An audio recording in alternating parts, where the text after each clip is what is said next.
त्यांचे सर्व KPI PSI बाहेरून आलेले पोलीस फोर्सचे सर्व शिपाई कर्मचारी, बार्शीचे शिपाई कर्मचारी, पोलीस स्टेशन या सगळ्यांनी आपापल्या परीने विशेषतः होमगार्ड आणि महिला शिपाई आणि होमगार्ड यांनी चांगल्यापैकी काल बंदोबस्त ठेवला. त्याबद्दल त्यांचंही मनापासून मी आभार मानतो आणि धन्यवाद देतो.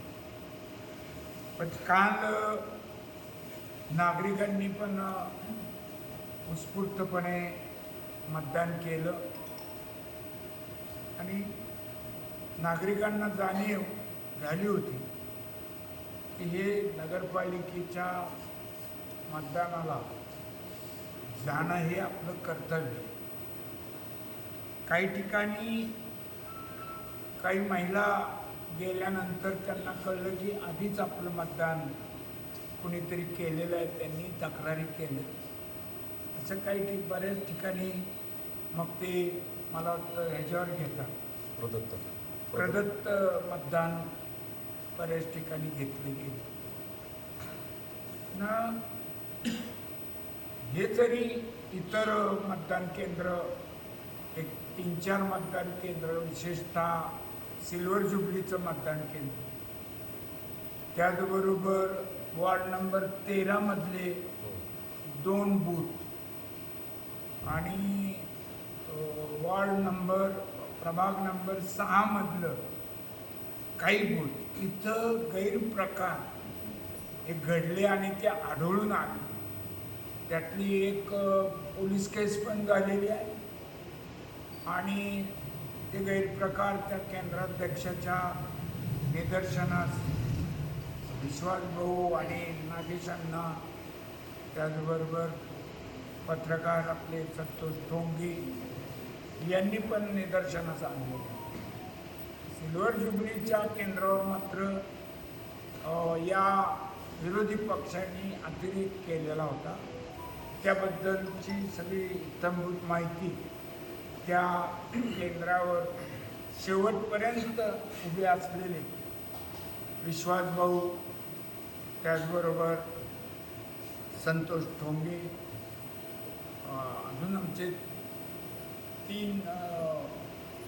4 जण प्रतिनिधी म्हणून काम करत होते. त्या सगळ्यांना आलेला अनुभव हा एका विश्वास भाऊ आपल्याकडं नमूद करेल.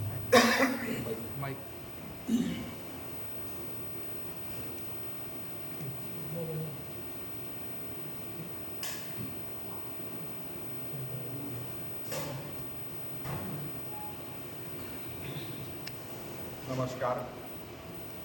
मी सर्वप्रथम बार्शी शहरातल्या ज्या लोकांनी मतदानाचा हक्क बजावला आहे त्या सर्वांचं मनापासून आभार मानतो. काल सिल्वर जुबली हायस्कूल या ठिकाणी जे 5 बूथ होते त्या ठिकाणी आम्ही सकाळी 7 वाजता प्रत्येक बूथमधील आमचा प्रतिनिधी आणि नगराध्यक्षाचा प्रतिनिधी म्हणून मी त्या ठिकाणी उपस्थित होतो. जवळजवळ मतदानाची प्रक्रिया सुरू झाल्यानंतर 7:30 वाजता 7:30 ते 7:45च्या दरम्यान ग्रामीण भागातली एक गाडी त्या ठिकाणी बोगस मतदान करण्यासाठी आली होती. परंतु मी स्वतः त्या ठिकाणी हजर असल्यामुळं आणि प्रत्येक लोकांना ओळखू शकत होतो, ती तिथूनच बाहेरच्या बाहेर परत पाठवली गेली. आणि आजपर्यंतचा त्या बूथवरचा आपण सर्वांनी अनुभव पाहिलेला आहे. जरी आपण तिथं प्रतिनिधी कुणी बसवले तर त्यांच्यावरही प्रेशर असायचं, दबाव असायचा. आणि त्यांना पाहिजे असं ते मतदान करून घेत होते. त्या ठिकाणच्या काही ठराविक समाजाच्या लोकांना फोनही त्यांनी केले होते की तुम्ही मतदानाला येऊ नका. काही मुस्लिम समाजातले असतील, लिंगायत समाजातले असतील, अशा लोकांना फोन करून धमक्या दिल्या होत्या. परंतु आम्ही त्या ठिकाणी पूर्ण तयारीनिशी गेलेलो होतो. मी स्वतः एसपींना अर्ज देऊन 2 स्वतंत्र बॉडीगार्ड माझ्यासाठी घेतलेले होते आणि मनामध्ये पक्क ठरवलं होतं सकाळी 7:30 ते मतदान संपेपर्यंत त्या ठिकाणी आपण हजर राहायचं आहे. लोकशाही पद्धतीनं मतदान त्या ठिकाणी झालं पाहिजे ही मनामध्ये पक्की खुणगाठ बांधलेली होती.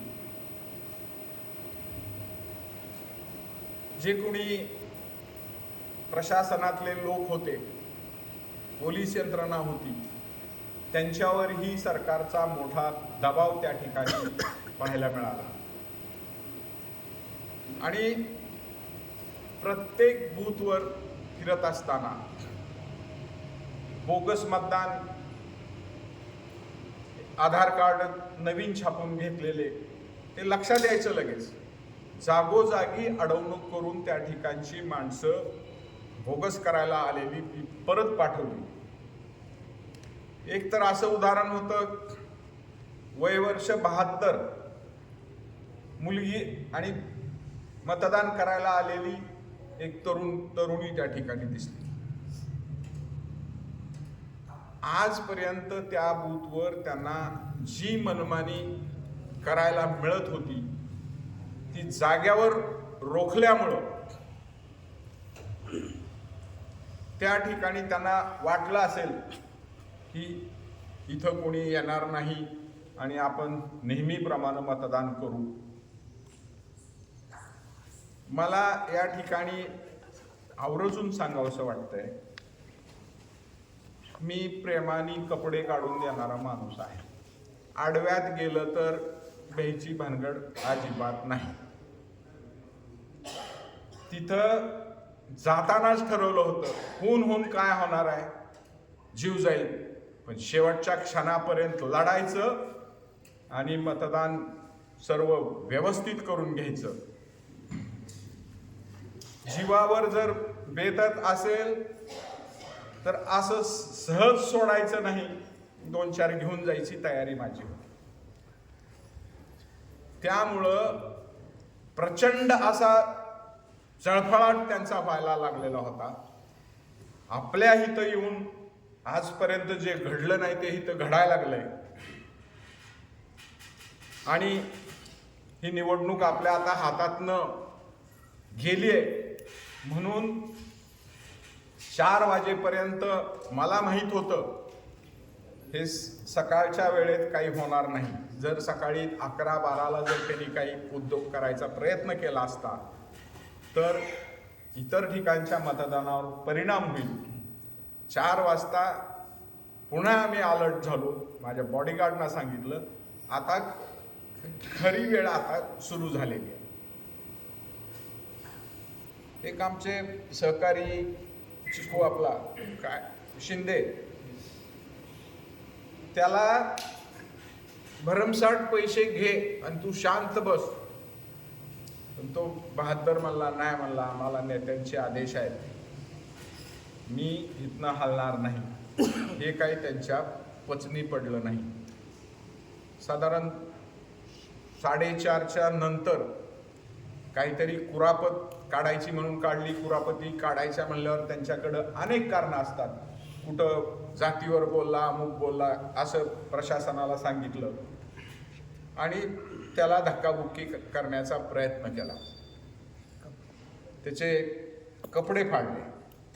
त्याच्यानंतर मला ते समजलं की आम्ही आणि ते त्या ठिकाणी जात असताना संतोष ठोंगे माझ्या मागच्या बाजूलाच होते, ते पुढं आले. डिपार्टमेंटचे जे बॉडीगार्ड होते, भाऊ तुमची जबाबदारी आमच्यावर आहे, तुम्ही थोडंसं बाजूला चला. हे आमचं बाकीचं आहे ते डिपार्टमेंट बघेल, बाजूला घेतलं. जात असताना पुन्हा अजून जवळ यायचा प्रयत्न झाला.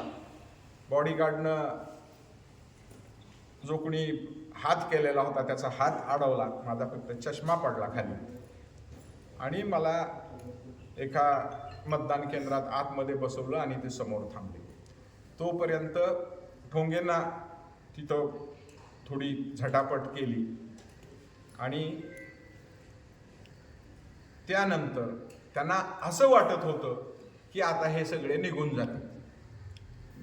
पण मी ठरवलेलं होतं मतदान संपेपर्यंत तिथनं हलायचं नाही.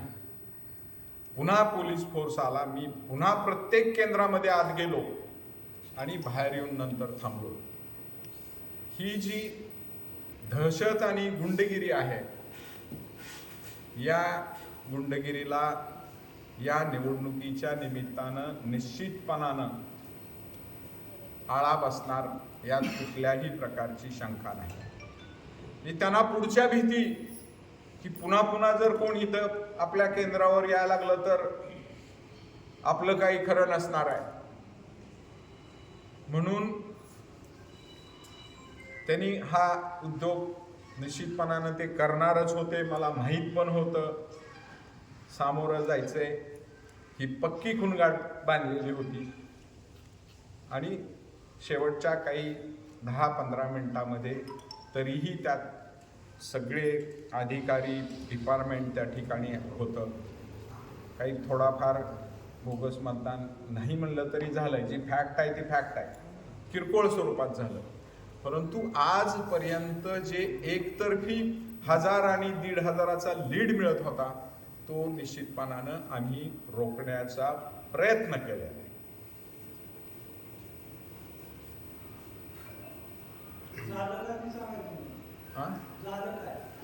काय झालं म्हणजे जे जे घडलं ते सांगितलं त्यांना.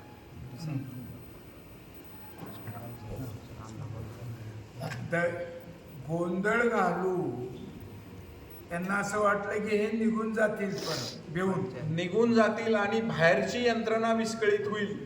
भाऊच्या अंगावर गेले तिथनं माणसं इकडे येतील. मला कोणी यायचं नाही, मी शेवटपर्यंत तिथंच थांबणार. आमची यंत्रणा डिस्टर्ब होऊ दिली नाही मी.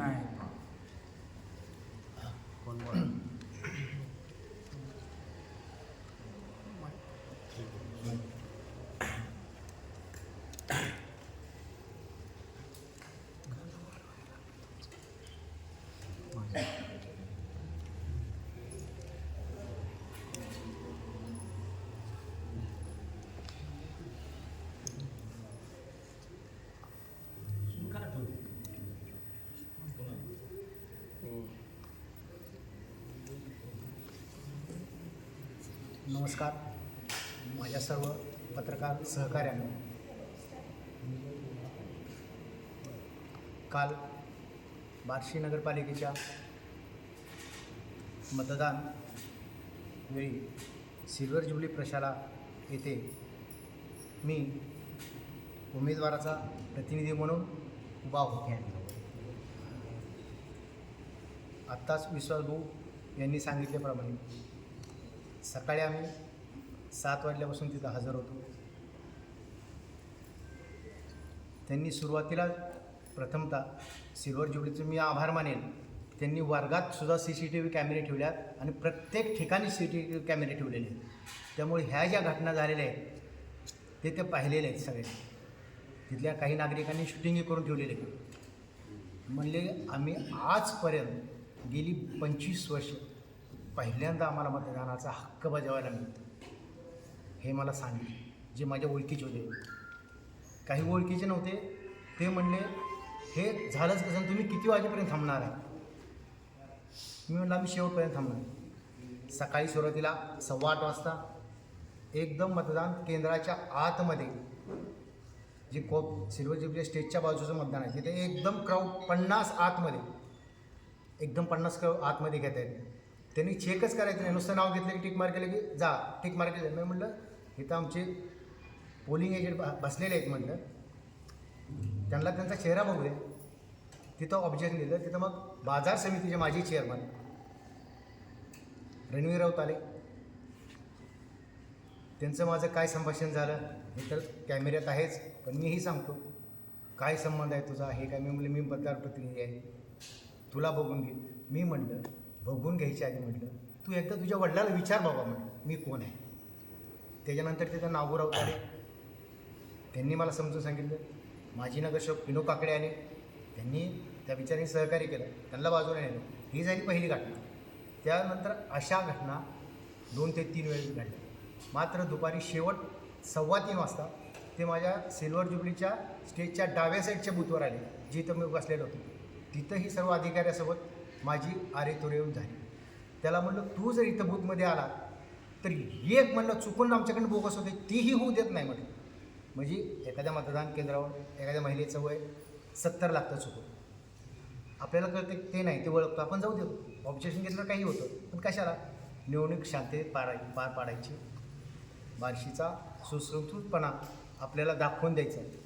पण तिथला जो दहशतवाद होता, अतिसंवेदनशील क्षेत्र महाराष्ट्रात क्रमांक 3 वर सिल्वर ज्युबली प्रशाला आहे, हे मी तुम्हाला ठासून सांगतो. अशा अतिसंवेदनशील क्षेत्रात जिथे माजी आमदारांचं घर हाकेच्या अंतरावर आहे,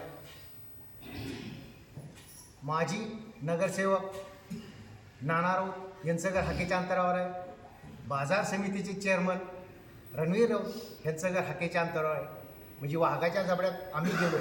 आम्हाला माहीत होतं वाघ म्हणलं तरी खाणार आहे आणि वाघोबा म्हणलं तरी खाणार. परंतु त्यांची सीमा संपली. 5:45 वाजता भाऊच्या तिकडे कावला झाला असं मला कळलं. मी बोट सोडून तिथपर्यंत गेलो.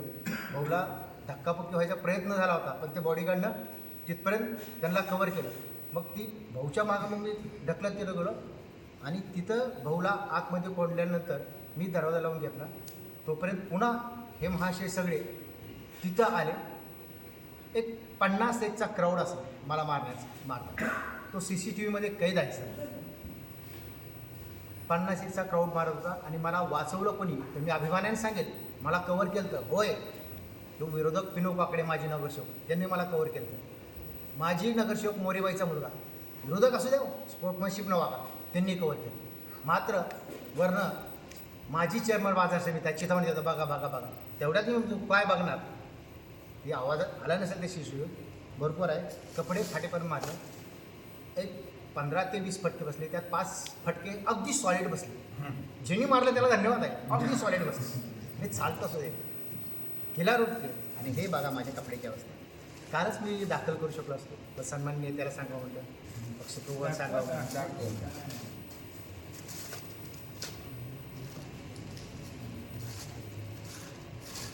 हे आणलेलं नाही, बनलेला विरक्त लागले. असं सवसून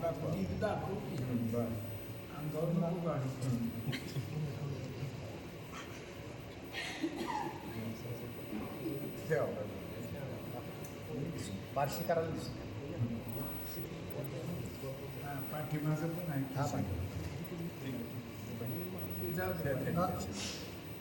बार्शी जी आत्ता अशांत आहे, विधानसभेला त्यांचा पराभव झाला,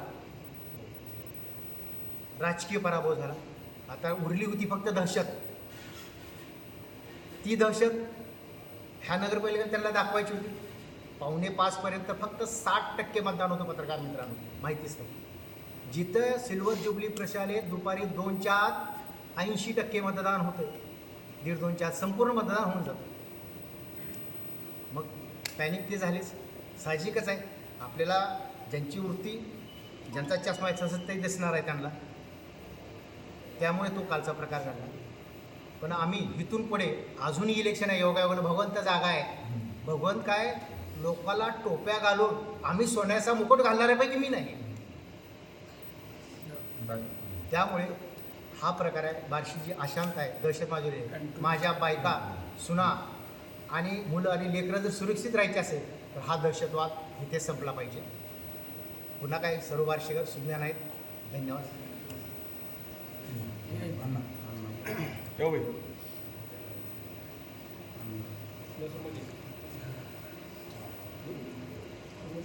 काल मतदानाच्या दरम्यान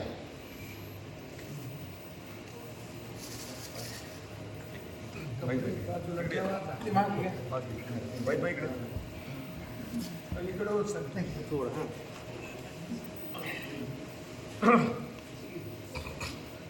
काल प्रभाग क्रमांक 6 मध्ये कुंकुर्ड हायस्कूलच्या मतदान केंद्रावर खोली क्रमांक 2 मध्ये 4 महिला बनावट आधार कार्ड घेऊन प्रवेश केला होता. प्रवेश केल्यानंतर मी आता त्या भागात 2001 पासून वेगवेगळ्या निवडणुकांच्या निमित्तानं सगळ्या मतदारांशी संपर्कात आहे. त्यामुळे मला माणूस माहीत होता. सहज उत्सुकतेनं त्या ताईंकडं म्हटलं, ताई कार्ड बघू जरा. त्यांनी दाखवलं. म्हटलं, तुमचं नाव काय? त्या म्हणल्या, हाय की कार्डावर. त्या म्हणल्या, हाय की कार्डावर. मला बी म्हणलं. बरं लक्षात आलं बनावट प्रकार आहे हा.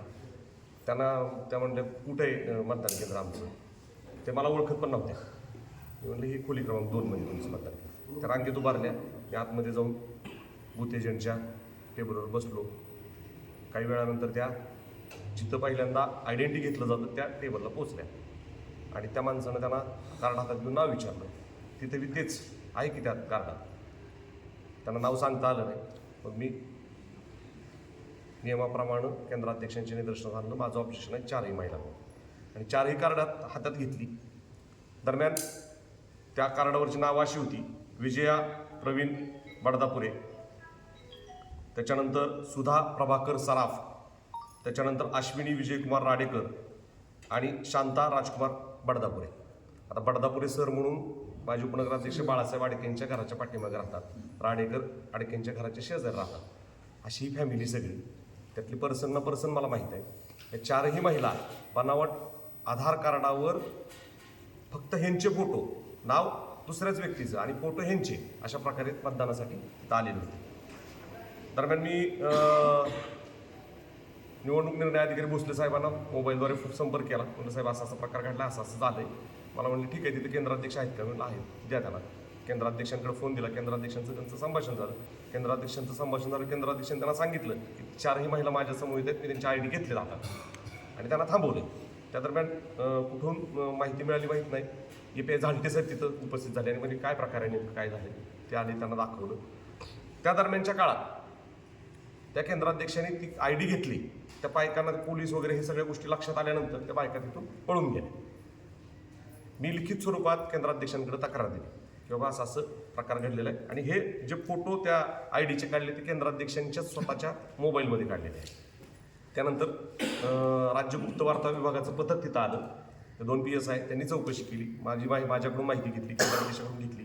त्या बनावट जे आधार गोळा केले होते त्याचे फोटो काढले त्यांनी केंद्राध्यक्षांच्या मोबाईलमधले आणि अशा प्रकारे बनावट आधारच्या संदर्भानं मी फेसबुकच्या माध्यमातून एक साधारण 30-35 सेकंदाचा व्हिडिओ टाकला.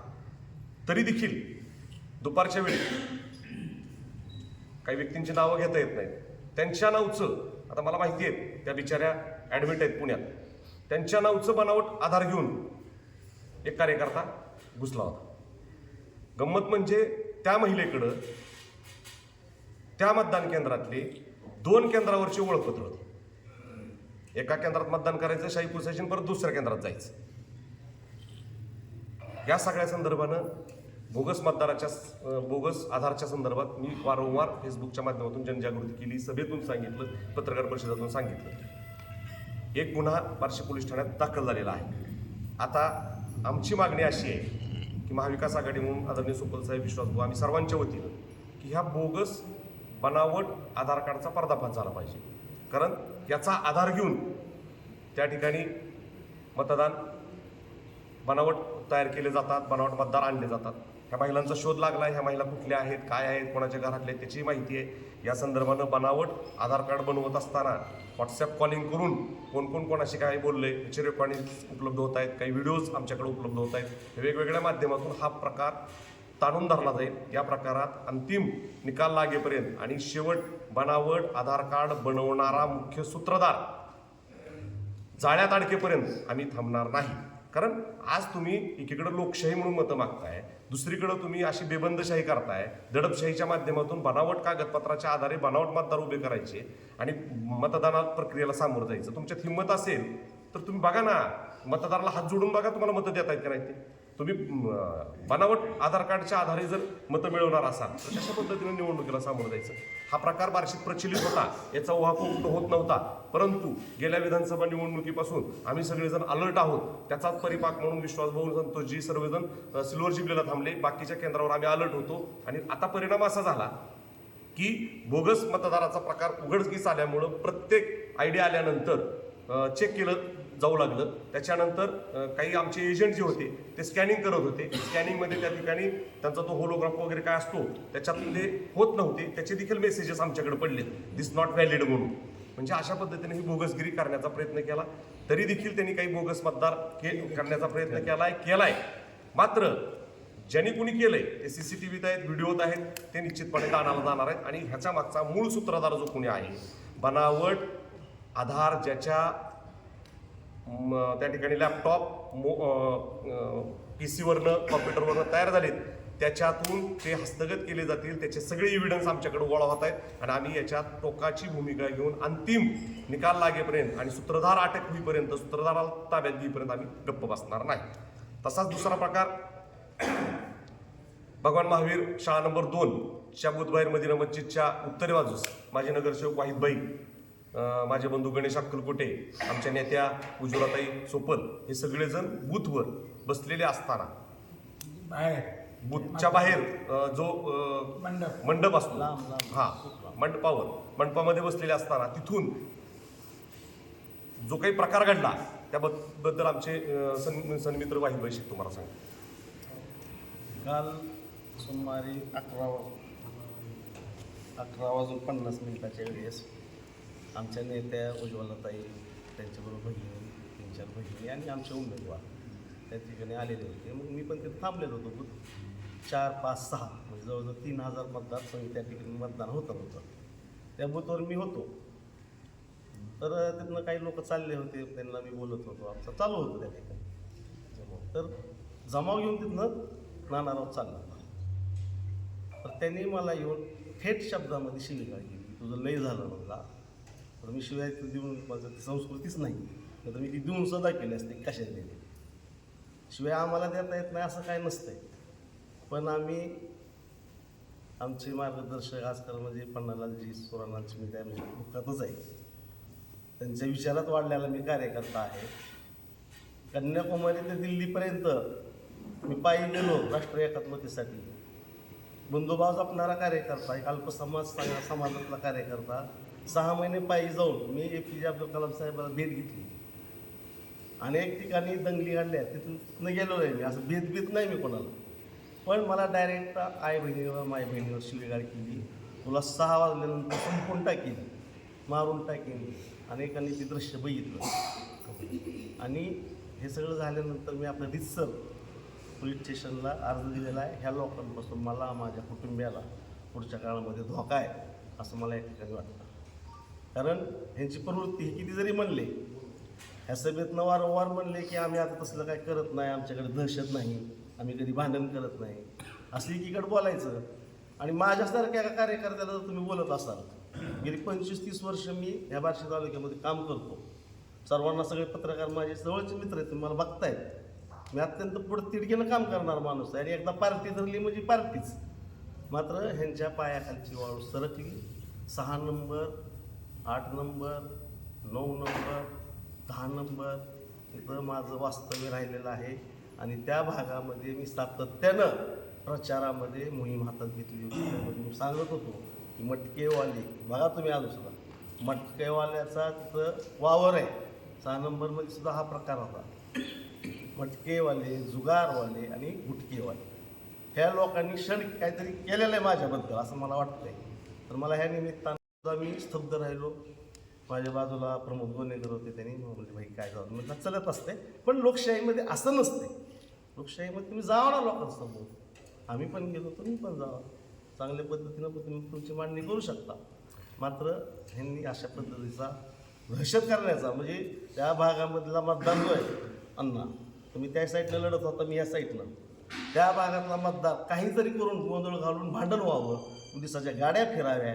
आम्हाला येत नव्हतं, आम्ही कळलं असतं नाही त्याला गाड्या आल्या असतात, पण आम्हाला उचित नव्हतं. कारण आम्हाला शांततेनं मतदान करून घ्यायचं होतं, कारण आमची घोडदौड ही विजयाकडे चाललेली आहे. त्यामुळं आम्ही आमचा पाय अजिबात घसरू दिला नाही.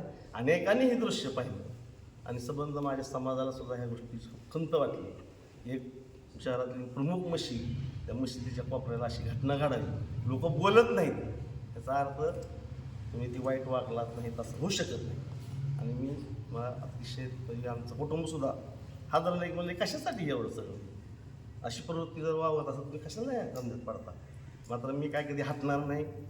आदरणीय सोपसाहेबांचं हात आमच्या पाठीवर आहे, आम्ही कुणाची बाला भ्याणार नाही. मात्र अशी प्रवृत्ती पुढच्या काळामध्ये वाढू देऊ नये अशी मी नागरिकांना या निमित्तानं, पुढची सुद्धा अनेक काळ आहेत, या सगळ्या गोष्टी पुढं अजून वारंवार येणार आहेत, तर नागरिकांना देखील माझी अशी विनंती आहे की दहशतवाद ही म्हणतात की आम्ही करत नाही, मात्र हे घडलेलं आहे, हे वास्तव आहे. आणि मला डिपार्टमेंटच्या माध्यमातून मला आणि माझ्या कुटुंबाला पुढच्या काळात संरक्षण मिळावं. आणि जर मला काय झालं तर त्याला हे राऊत कुटुंबीय आहे, कारण विजय नाना राऊत ह्या ग्रस्तानं थेट माझ्याशी असं केलं वागणूक दिली, असं नाही ना, असं नाही चालायला पाहिजे असं. त्यामुळं हा दहशतवाद पुढच्या काळात संपवा आणि काल झालेल्या घटनेचा मी निषेध, तीव्र शब्दामध्ये निषेध करतो.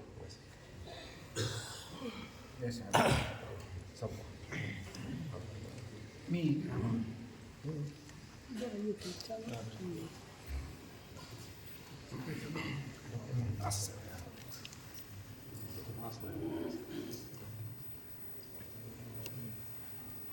तर या निमित्तानं काल 2-3 प्रभागामध्ये जे काही गैरप्रकार घडले आमच्या विरोधी बाजूकडून, त्याची आत्ता तुम्ही इत्थंभूत माहिती घेतलेली आहे. आणि मला खात्री आहे की तुमच्या माध्यमातून बार्शी नागरिक, तालुक्यातील नागरिक, महाराष्ट्रातील नागरिकापर्यंत ही वस्तुस्थिती पोहोचवण्याचं काम तुम्ही निश्चितपणानं करता ही अपेक्षा व्यक्त करतो. आणि आपण सर्वजण या ठिकाणी आलात त्याबद्दल आपले आभार मानतो. आणि सर्व बार्शीकर बंधू भगिनी मतदार जे आहेत त्यांनी काल जे मतदान केलं त्या सर्व मतदारांचं मनःपूर्वक आभार मानतो. जय हिंद, जय महाराष्ट्र. ओके.